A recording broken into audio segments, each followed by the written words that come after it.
Hi అండి. Welcome to Bengaluru couple. మీరు కనుక మా వీడియోని ఫస్ట్ టైం చూస్తున్నట్లయితే ప్లీజ్ సబ్స్క్రైబ్ చేసుకోండి. అలా ఎండు కొబ్బరితో జ్యూసీ కొబ్బరి లడ్డు తయారు చేద్దామా? నేను 3 గిన్నెలు కొబ్బరి తీసుకుంటున్నాను. చిన్న పీసులుగా కట్ చేసుకోవాలి.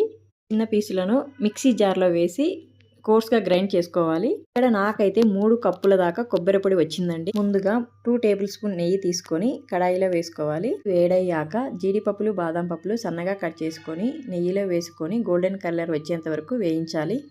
ఇదే నెయ్యిలో కొబ్బరి పొడిని కూడా వేసి వేయించాలి. వేడిలో చూపించిన విధంగా కలుపుతూ బాగా వేయించాలి, పచ్చివాసన పోయేంత వరకు. ఇలా వీడియోలో చూపించిన కలర్ వచ్చాక కొబ్బరి పొడిని కూడా పక్కన తీసి పెట్టుకోవాలి. తర్వాత అదే కడాయిలోకి బెల్లం తీసుకోవాలి. ఇక్కడ కొలతలు వచ్చేసి 1 కప్పు కొబ్బరికి 3/4 కప్పు బెల్లం తీసుకోవాలి. బెల్లంలోకి 1/2 కప్పు వాటర్ పోసి బాగా మరగనివ్వాలి. వీడియోలో చూపించిన విధంగా బెల్లం కరిగేంత వరకు ఈ మిశ్రమాన్ని కదుపుతూ ఉండాలి. బెల్లం కుతుకుతా ఉడుకుతూ ఉంటుందండి. ఇప్పుడు కొబ్బరిని కూడా యాడ్ చేసుకోవాలి. ఇందులోకి మిశ్రమాన్ని మొత్తాన్ని బాగా కదుపుతూ ఉండాలి.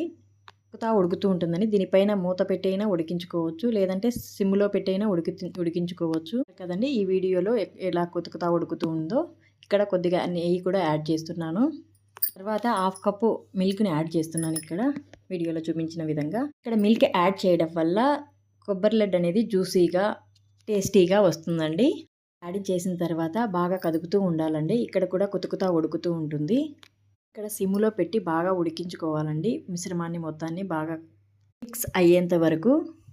చిదమకుండా ఉండాలంటే దీని మీద మూత పెట్టైనా ఉడికించుకోవచ్చు, లేదా సిమ్లోనైనా ఉడికించుకోవచ్చు. ఇక్కడ నేను కొద్దిగా ఇలాచీ పౌడర్ను యాడ్ చేస్తున్నాను.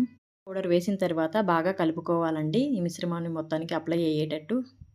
సరే కదండి, వీడియోలో చూపించిన విధంగా ఉంటుంది. ఈ మిశ్రమం గట్టిపడేంత వరకు సిమ్ టు మీడియం ఫ్లేమ్లో బాగా ఉడికించుకోవాలి. వీడియోలో చూపించిన విధంగా వచ్చిన తర్వాత ముందుగా వేయించుకున్న జీడిపప్పు బాదం పలుకులను ఇందులో కలుపుకోవాలి.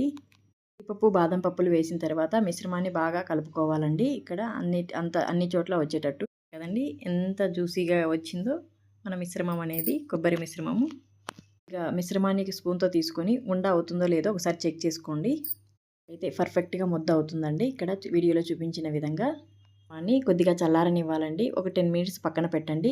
తర్వాత గోరువెచ్చగా ఉన్నప్పుడు మనము ఉండలు చేసుకోవాలి. ఇక్కడ వీడియోలో చూపించిన విధంగా లడ్డు కడుతున్నానండి నేను.